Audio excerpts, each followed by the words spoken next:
An image zooms into the screen against an all-black background. The text reads, "Arts for the Aging," and is positioned to the right of a logo, a three-colored flame of red, purple, and yellow, joined together into a single point at the bottom, and blooming upwards into three separate points. A new screen emerges with an off-white background, and the Arts for the Aging flame positioned in the center with text. The text reads, "Arts for the Aging's mission is to engage older adults and caregivers in health improvement and life enhancement through regular participation in the arts. Our goal is to stimulate minds, bodies, spirits, and imaginations. We are nationally recognized leaders in creative aging and pioneers in arts programming for older adults. Learn more at www.artsfortheaging.org. A new screen appears containing more text on a similar off-white background. It reads, "About the Aging and Integrative Pain Assessment and Management Initiative." Parentheses, AI-PAMI. Below these words are two logos. The first is associated with the Aging and Integrative Pain Assessment and Management Initiative, and the second belonging to the Florida Blue Foundation. Between the two logos are two hands, one blue and one white, joining together in a handshake. The text below the two logos reads, AI-PAMI is a comprehensive project addressing non-opioid pain management in adults ages 50 and older living in Northeast Florida. The overall goal of AI-PAMI is the advancement of innovative pain education and patient care through the development of provider and patient workshops focused on integrative pain management. Funding provided by Florida Blue Foundation and the Florida Medical Malpractice Joint Underwriting Association. Visit pami.emergency.med.jax.ufl.edu to learn more. Contact PAMI at pami@jax.ufl.edu or 904-244-4986. The title page appears with the words, "The Shape of Things, Self-Portraiture for Pain Management, Dr. Raquel Stephenson and Marcie Wolf-Hubbard, presented by Arts for the Aging Incorporated in collaboration with the Aging and Integrative Pain Assessment and Management Initiative, parentheses, AI-PAMI, at the University of Florida College of Medicine, Jacksonville." Screen fades to black and reveals a person seated in a well-lit room. Hi there, my name is Raquel Stephenson. I am a white woman about 50 years old. I have brown hair that's pulled up off my face and brown eyes. I'm wearing a turquoise shirt and a black sweater. I'm sitting at my desk in my home office in Massachusetts. My head and my torso are in the camera view. And behind me is a bookshelf and several small paintings hanging on the wall. I am an artist and an art therapist, and my work has focused on how the arts can help older people to improve their health and well-being. I am also an associate professor at Lesley University, where I coordinate the graduate program in art therapy and mental health counseling. Recently, I wrote a book entitled Art Therapy and Creative Aging, Reclaiming Elderhood, Health, and Well-Being. This book showcases how art making helps older people become more connected to themselves and others, develop new aspects of their identity, inspire motivation, and capture moments of joy. Research shows a connection between art making and reduced pain, psychological stress, reduced cortisol levels, reduced depression and anxiety, and improved quality of relationships with others and feelings of hope and resourcefulness. One study explored the effects of mindfulness-based mandala coloring made within nature on individuals who have chronic, widespread pain. The results showed significant decreases in pain, negative emotions, and cortisol levels in these people. Another study used a drawing protocol that was originally developed for trauma and found significant improvements in ratings of pain, depression, anxiety, relationship quality, and helplessness. It's interesting to note, though, that pre-pandemic participants felt more hopeful than those surveyed during the pandemic. A growing body of research suggests that hope and other positive emotions are important in disrupting the cycle of pain and negative emotionality common to chronic pain sufferers. One study found that participants in an arts-based intervention experienced increased feelings of hope. Likewise, a pilot study with patients undergoing chemotherapy found that art therapy may improve the physical, mental, and emotional well-being of these people. The researchers noted that art therapy improved the emotional distress, depression, anxiety, and pain among cancer patients. Similarly, a pilot study in Estonia demonstrated how the use of art therapy reduced pain and fatigue and improved the emotional state and feeling of health and comfort of people who have fibromyalgia. And yet another study found that art therapy improves mood and reduces pain and anxiety when offered bedside during acute hospital treatment. Marcie Wolf-Hubbard, a teaching artist with Arts for the Aging, will now guide us through a demonstration of how to draw a self-portrait.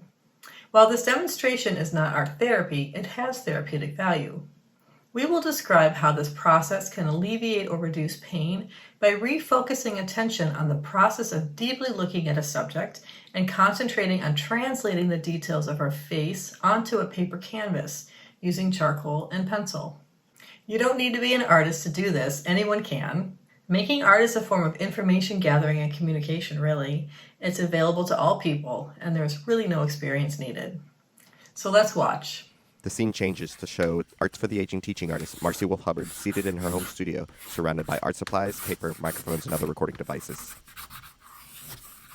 Hi, my name is Marcie Wolf-Hubbard. I'm a teaching artist with Arts for the Aging. And a little bit about myself. I'm a white woman, about 60 years old, and I have grayish brown hair, maybe more gray. I'm wearing my hair up. I have this headband, so it's out of my face. And I have blue eyes, and I'm wearing a short sleeve black shirt. So you'll see about my waist and up. I'm sitting here in my home studio in Silver Spring, Maryland, and it's a little crowded. It's a small room, probably originally a bedroom, but it's my studio. I have art supplies around within reach, but today we'll be working with charcoal, and I will show you examples of that. So I'm going to show you the supplies I'll be using today, and I'll talk more about why I'm using it. And you can always improvise with supplies you have at home, but I'm going to switch my camera over so I'll give you a better look at it. The camera angle changes, showing a blank piece of paper and assorted art supplies. So now I'm going to go through a little bit more of my supplies. I do like using this General's compressed charcoal sticks. 12 square sticks come in the box, and it's 6B. It's very soft, and I'll show you why I like it. The other thing is the sticks are about 3 inches long, but what I like to do is break them in half, really even smaller than this. So let's see, that's 2 inches. I use even small pieces, and I'm just using the ruler so I can see. It's like a little bit more than half an inch. And the reason why I like that, and I'll just show on this scrap piece of paper, and I can hold it and use the side here. Charcoal brushes against the page, making soft shades of dark Whereas gray. the longer piece, maybe just a line. So I can draw the line, but it does get kind of worn out. So I save all these small pieces. So, and I'll talk a little bit more about my charcoal when I'm drawing. I'll put this away. Other things, I have 3 different erasers here. 4 different erasers. Okay, so this is just a vinyl eraser. It's this Factus brand, and actually it's about 2.5 inches. It's nice to hold it in your hand and easy to kind of angle. I have another that sometimes I use. It's a Sumi grip. It's a little smaller, easy enough to just hold and manipulate, move around with my hand. This, I have a kneaded eraser, and it's soft, and I like that I can mold it. So those are those erasers. This one, what I do like about this, it's a Factus mechanical eraser. It looks like a pen, and you can put refills in. They do wear out, but it's a small area, and I do like that. I have pencils here. One's a drawing pencil. This one happens to be 5B. This is kind of a random drawing pencil.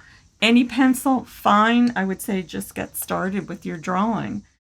So today we're going to be drawing a self-portrait, or a portrait of me is what I'm going to demonstrate with. I chose to do that because it is a good way of really noticing.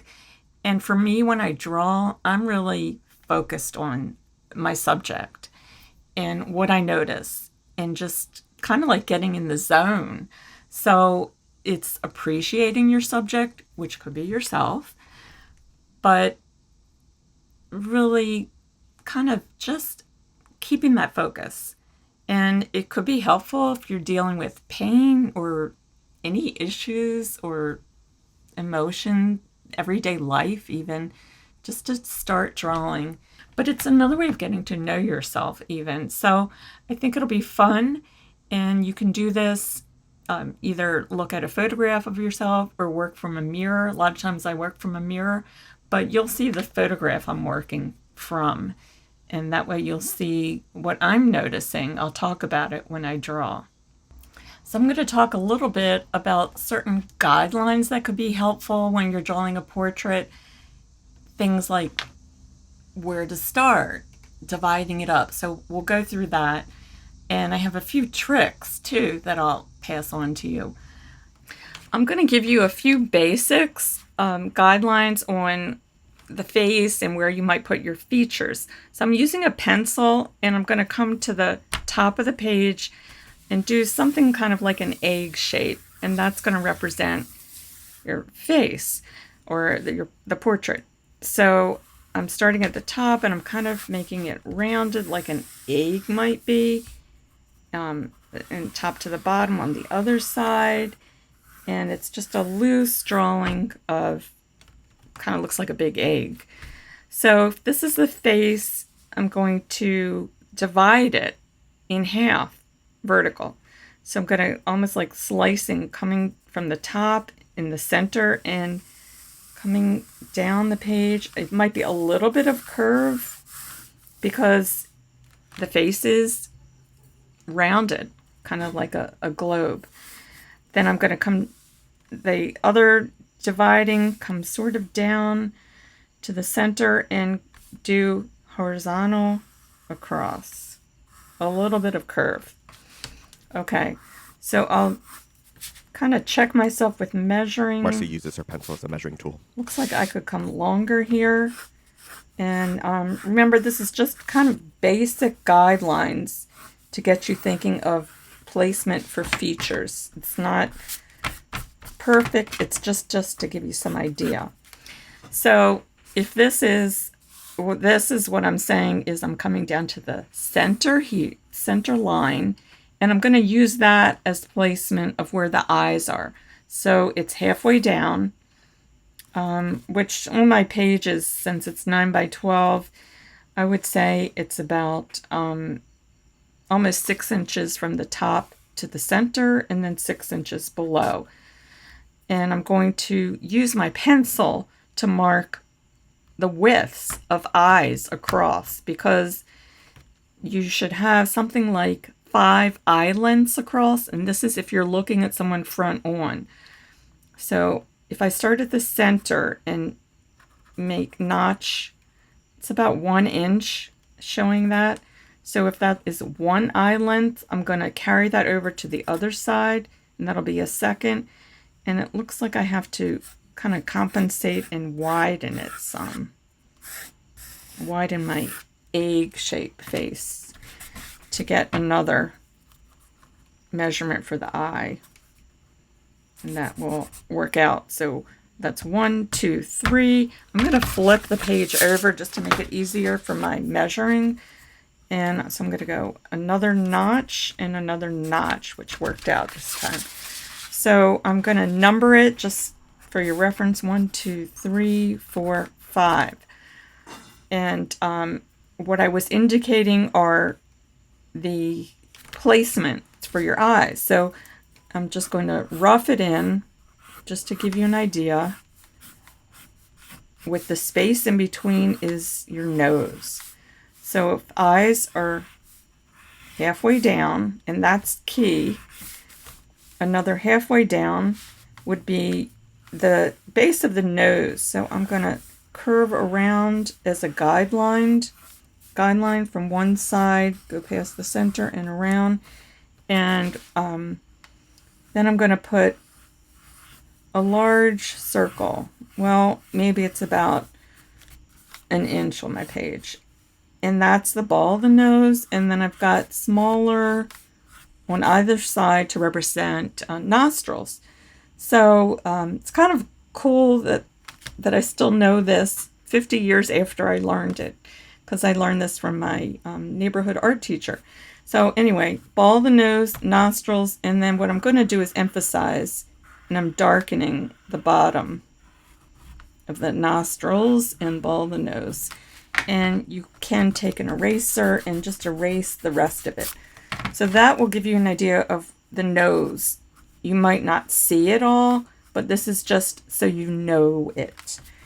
Then I'm going to come about halfway down below the base of the nose and do kind of a curved line across, and that will be the lip line. And also if someone's smiling, it's going to be longer that you see. This is just a guideline, and I'm kind of making it so it's symmetrical looking. And then so I did a little bit of curve for the upper lip, and then lower is the lower lip. I'm going to come back and I'm going to bring ears in and neck, and I did this a little bit on the side, but basically best thing to remember, eyes halfway down your page, or halfway down the face. Another halfway is the base of the nose, and then kind of halfway is the lip. The chin could be lower, so remember, you're going to study your subject. This is just guidelines. When you are drawing, a nice way to get the shape of the face is to look at the hair. Not everyone has hair, but anyway, that hair can show you the shape of the face. And something else that I look for, and I think it's a nice way to start, is I say it's making a Z on someone's face, which is like the top of the Z would be above the eye and across, and that represents an eyebrow, and then coming down above what is the nose. So I'm doing it at an angle, so the idea is it's like the nose, sort of the Z makes it an easy way to remember, and the base of the Z will be across the base of the nose. Sometimes that's a good way of getting started, especially if it's a profile. So that's basically what I wanted to show you. I'll talk more about shading, but this is just basic guidelines. The image blurs and fresh paper appears. So I'm going to start drawing a portrait, and what I'm looking at is a picture of me. I'm wearing a red hat. The picture appears on the screen. And I've kind of got this sour expression, but I'm going to go ahead and do a drawing of it. And I'm going to like loosen up, so I'm kind of like moving my hands, loosening up. She shakes her whole arms. And I'm remembering that I want to start about halfway down the page, and I'm going to start with my features of my eyes. So I'm looking at the picture. I'm just trying to get all the information that I see in front of me. It's me. So let me get started. And I'm going to do that Z, where the top of the Z, the bar, it will be my eyebrow. So I'm going to kind of come in towards the center where my nose will be, come down, and then a little bit looped, kind of like bottom round. And I do see a nostril on this side. I'm going to skip down, and this is going to be a little line for my mouth, and I don't even see that much of my upper lip. But I'm moving my hand a little bit left to right to indicate that. A little tone below it to show what would be my lips, lower lip. And I use my fingers for shading or carrying the tone. I'm coming back up to my eyes, and I think maybe my eyebrow, I'm going to raise it a little. So, and then below that, my eyes, and I'm just holding the piece of charcoal just a little bit the side, and I'm going to kind of move it how I see where my eyes are. And I did kind of like the football shape of what would be my eyes and filling in. And I do want to say that if you pay a lot of attention to the eyes, you might get more of a likeness of someone.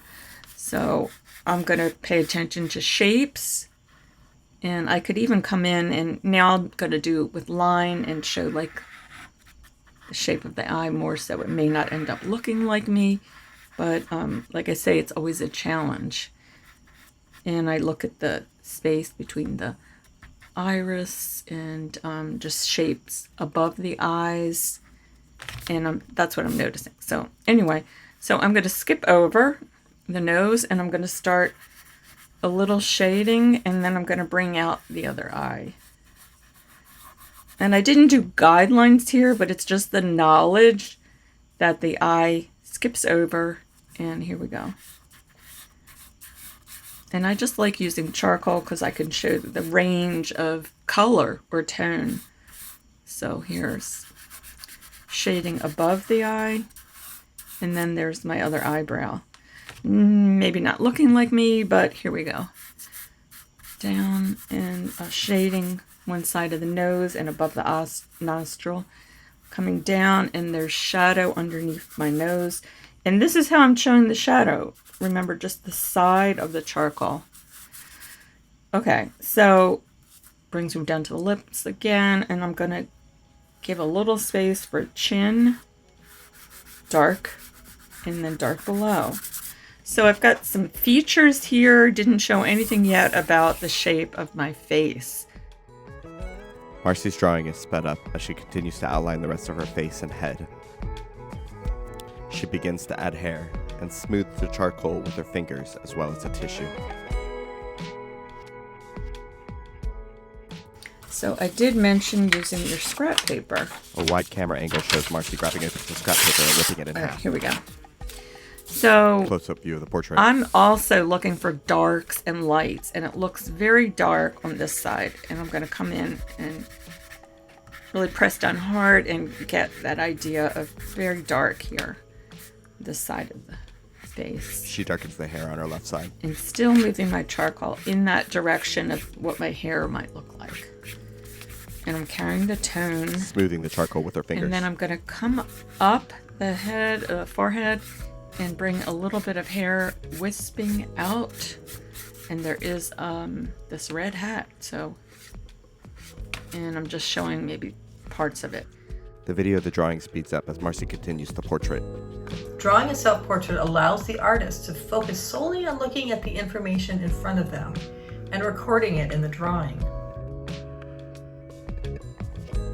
This allows for a shift in attention away from pain. She meticulously works on both of her eyes before adding some hair on the top of her head. Through the creation of art, a person can visually express unconscious emotions, which can be through metaphor. Engaging in a task such as drawing a self-portrait that requires some effort can increase a person's sense of agency, as the effort required demands their conscious attention, which in turn leads to the feeling of accomplishment. She adds tone and shadowing to her nose and cheek. A person who is making art is an emotionally engaged agent who will be able to use the art product to reflect upon their emotions. She adds thin, dark lines of wispy hair.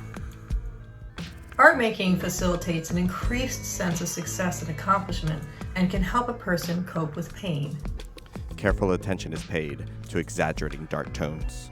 So I can also use the eraser, maybe the vinyl eraser, to put down tone, and I'm going to take away. Because, of course, I have gray hair. The eraser carves lines of brightness into the dark chalk. And I'm moving in that direction, how it swoops across. The eraser follows the contour of her hairline, down the side of her face, towards her shoulders. And I'm going to come on the other side. She repeats the process on the left side of her face. So I had to have dark before I took away. She continues drawing with the eraser. And that's where the eraser comes in. Drawing with the eraser. Okay. Coming back to the eyes. The sound of her fingers smoothing the charcoal. I'm putting dark, and now I will use the eraser. She picks up a small piece of kneaded eraser. And lighten up above. So I'm going to take away. She uses it on her upper eyelid. Some. Looks like there's shading up here, and then Now her forehead. highlight in the center. And I'm going to soften it so it's not like a perfect line. Marcie continues the portrait. Art making is a sensory experience. The experience of touching and manipulating art materials activates sensory responses to pressure, vibration, and temperature. Body and mind processes activated by art making can lead to reorganization, growth, and reintegration of the self.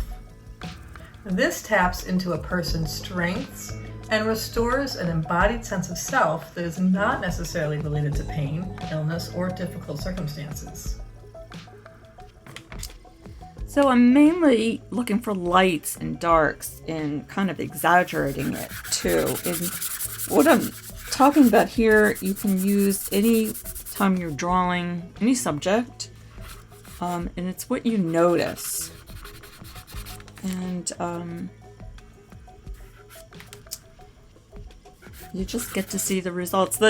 Having the shading helps give you the volume, so you know you're something like three-dimensional instead of flat. And that's why I say you may want to even exaggerate with shading and really push it. So really see if you can notice the lights and the darks. I'll show you how I use this eraser that I talked about before. Let's say I want to clean up the edge, and I'm using the scrap paper to protect the paper. I can come in like this, just kind of arc. Using the small mechanical eraser. Curve. And I also notice just really light on one side, so I'm taking away some of that tone. She continues to make fine adjustments to her facial features using the mechanical eraser. You can kind of use some of your features as a reference, as a guide in measuring. And that's what I'm kind of looking at with the mouth. Maybe this is curving in a little bit more. I could also, I know it's not everyone's wearing a hat, but I'm wearing a hat here. I can show that it's wool. Think about materials, what it's made of. I'm going to add the tone of it. She uses the charcoal to outline the shape of the hat. And then I'm going to use the eraser and kind of like take away, but She highlights with the eraser. it's just another way of showing that texture even.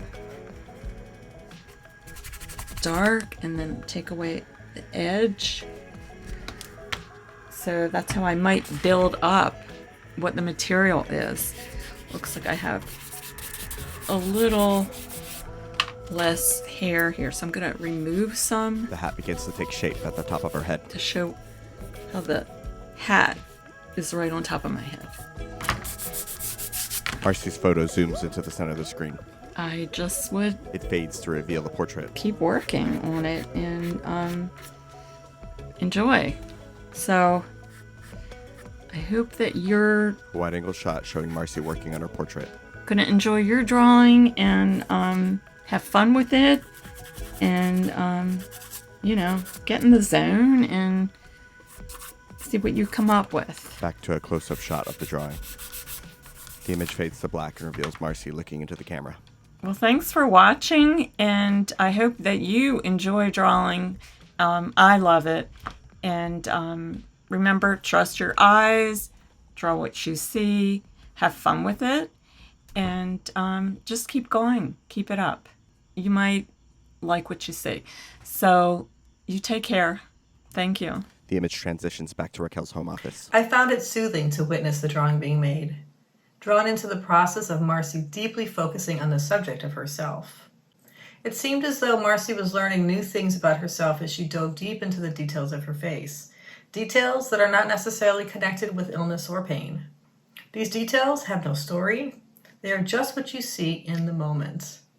In this way, the artist has a chance to re-story the truth of oneself. Marcie showed us how to draw eyes, for example. She gave us tips about their alignment using a grid, but especially she was looking very closely at the details of her eyes in the picture. Rather than imagining what her eyes look like from memory, she constantly referenced the details by looking at them in the photo. The same would be true if she were to use a mirror. For example, she might pay attention to the distance between her eyes. She might notice if one eyelid is raised higher than the other. She would also notice how big the pupil is in comparison to the iris and the white space of the eye, and how it all sits inside of the eyelids and eye socket. Drawing a likeness of ourselves requires a deep looking, and that deep looking reveals how our appearance is made up of lines, shapes, colors, shades, volume, and more. Drawing a self-portrait actively helps us to see ourselves in a completely new way. Drawing a self-portrait is also difficult. With practice, though, a person can develop more and more mastery over the task. The ability to really see the subject will become easier, and especially using the drawing tools will become more familiar, and fine motor skills will be developed. This development of mastery of drawing and observation skill is part of what contributes to a person's feeling of agency, success, and accomplishment. This also helps a person to re-story their identity, where they experience a broader and sometimes new sense of themselves, discovering parts of themselves that are beyond pain. Making self-portraits can activate specific processes within the body and the brain that communicates new messages. This enables change from a fragmented or disrupted sense of self-identity towards a stronger, more cohesive one. Go ahead and give it a try. What do you notice about yourself when you look deeply into your own eyes? Thank you for being with us today as we explored how drawing a self-portrait can help to alleviate pain. Have a great day. The image fades to black and credits appear on top of an off-white background. They read, Video and Audio Production, Manny Arciniega, Arts for the Aging Teaching Artist. Original Music, Chris Brown, Arts for the Aging Teaching Artist, and Manny Arciniega, Arts for the Aging Teaching Artist. Research, Dr. Raquel Stephenson, Associate Professor, Art Therapy Program, Associate Professor, Art Therapy Program Coordinator, Lesley University. Original Artwork, Marcie Wolf-Hubbard, Arts for the Aging Teaching Artist. Program and Communications Intern, Lenny Cuggins, Duke University Biology. Audio Descriptions, Manny Arciniega, Arts for the Aging Teaching Artist. Presented by Arts for the Aging in collaboration with the Aging and Integrative Pain Assessment and Management Initiative, AI-PAMI, at the University of Florida College of Medicine, Jacksonville. An extended bibliography and research information can be found in the accompanying slide deck. New screen appears. It reads, Arts for the Aging, in partnership with AI-PAMI, is generously supported by National Endowment for the Arts, the Morris and Gwendolyn K. Fritz Foundation, Nancy Peary Marriott Foundation, and has a logo for the National Endowment of the Arts. The Arts for the Aging flame logo appears against a black backdrop. Text for our website reads, www.artsfortheaging.org. The image zooms away and fades to black.